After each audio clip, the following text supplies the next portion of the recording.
Hey guys, welcome to my legal classes. This is Ganesh Pujari, and in the series of Indian Evidence Act, we are approaching chapter 8, which is all about estoppel, which has just 3 sections. And in this session, I am going to cover section 115, and we are going to understand estoppel in detail and different types of estoppel.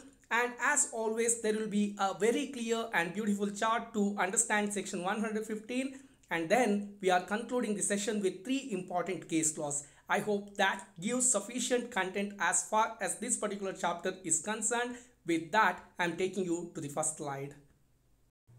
Let us start the entire discussion by understanding the meaning of estoppel with the help of an illustration. There are two persons, one Mr. A and the other one is Mr. B. Now A has a very luxurious car and he was regularly using it, and B thinks that A is the owner of that car. Now A says to B, or rather he offers to B, that he would like to sell the car for rupees 30 lakhs, for which B agrees and he transfers the money to Mr. A. In the hindsight, you need to know the fact that the car belongs to A's father. Now A is not actually the owner of the car, but in the meantime A's father gift that car to Mr. A. Now A is actually the 100% owner of this car. Now the transaction happened before all this has happened. Now A cannot deny to Mr. B that he will not sell the car. He has already told a fact and he already made a declaration, and on that declaration B has also completed an act. Now A cannot come back on his words. That's all about estoppel. In a nutshell, if you see that yellow box, I have given 4 important lines there. A declaration or omission made by Mr. A. Now here A has declared that he is the owner of the car and another believes it and acts upon. B has believed that A is the owner of the car and he has paid the money, and such matter is now part of a suit or proceeding. Now A says, after his father gifting that car to him, that I will not sell this car to you. Now B is bringing in a suit. Now that's the third line. And finally, now Mr. A can't deny the truth of such thing. Now A cannot say that I will not sell. That's all about estoppel. One another very important aspect we need to observe from the very beginning here is A was not sure about the ownership of the car. Now he was not sure whether that car will come to him or not, but he pretended in front of B that he is the owner of the car. It was only when his father gifted the car to him he became the real owner. Now that not being sure of the ownership is also one of the very important fact that we need to keep in our mind.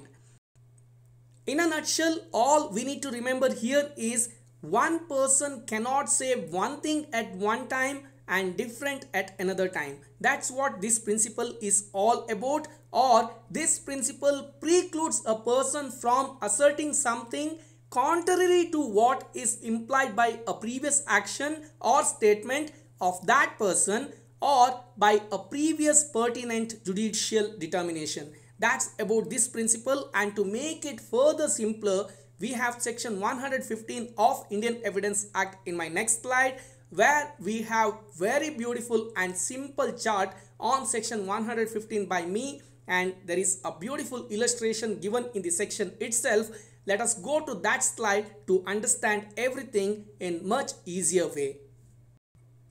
Section 115 of Indian Evidence Act discusses about estoppel by saying, when one person has, by his declaration, act or omission, intentionally caused or permitted another person to believe a thing to be true and to act upon such belief, neither he, that means that person who has made such declaration, act or omission, neither he nor his representative shall be allowed in any suit or proceeding between himself and such person or his representative to deny the truth of that thing.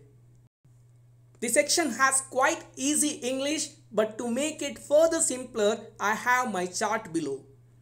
Now here is a person who declares or makes an act or makes an omission.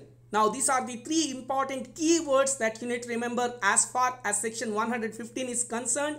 There is a declaration or an act or an omission by a person.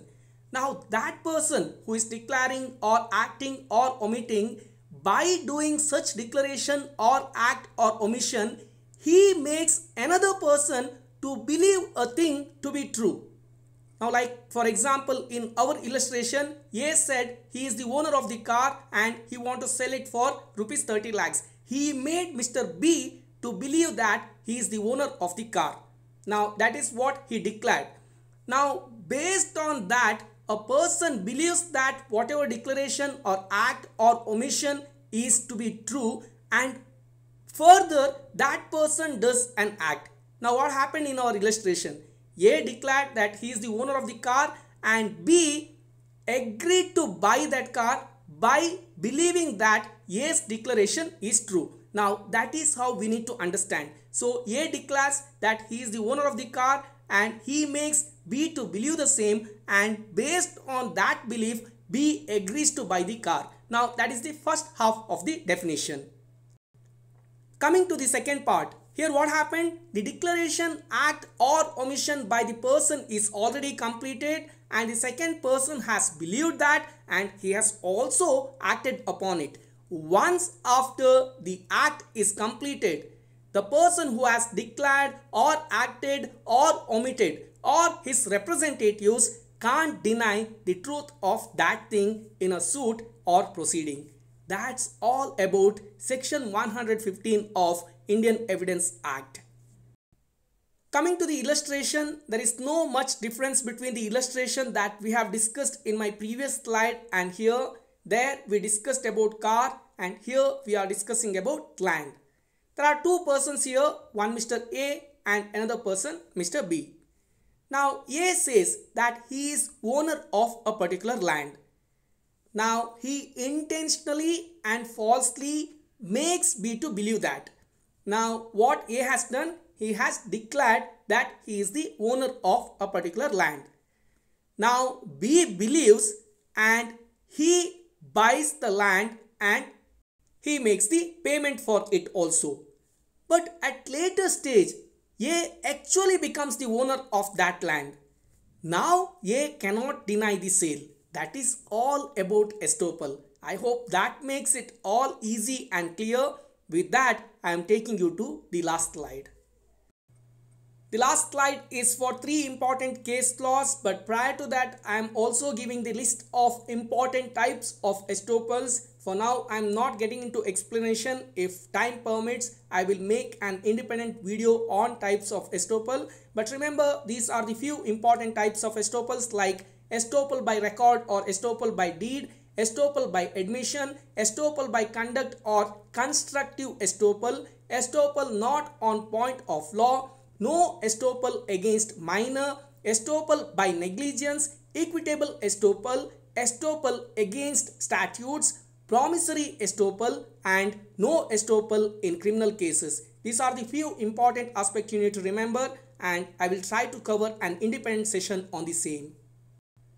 Coming to the first case law, this is a very important case law and you can see almost all the words of section 115 available there. That is doctrine of Picard versus Sears. I'm not going to read that again. And the second case law, that is very interesting and very important case law, that is the Registrar University of Madras versus Sundara Shetty. Here what happened? Someone got the SSLC pass certificate and based on that certificate he has joined the college, but later the Registrar of University of Madras said that his name was not there in the Gazette, but earlier his name was mentioned. He joined based on that. Now they cannot deny. Here while discussing this particular case law, the court said that it had all ingredients of section 115 of Evidence Act and Sundar Shetty got his education continued in the college. That's about the second case law.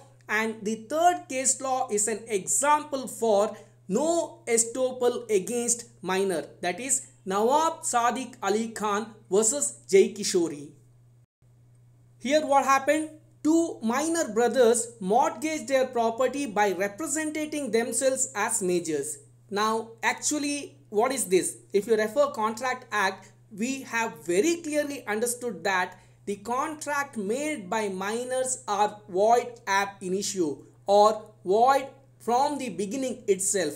The same theory applies here also. There is no estoppel against minor. Yes, they have declared something, they have made others to believe, and they have also made others to act upon it. But even then, there cannot be estoppel coming in when it is done by the minors. That is what section 115 that we need to remember. It does not applicable to the minors who have made others to believe and act upon their statement. That is another very important aspect we need to remember. Hey guys, I'm on leave, so thanks side goes to my father. That's for this session, and in my next session I will cover the two remaining sections on estoppel, that is section 116 and 117. Before concluding, always remember the one who want to succeed more in life always had to take certain amount of risk. Risk and success always walk hand in hand. With that, I am concluding. Please subscribe my channel. Please like, share and comment my videos. All the very best for whatsoever purpose you are referring my channel, and thanks again.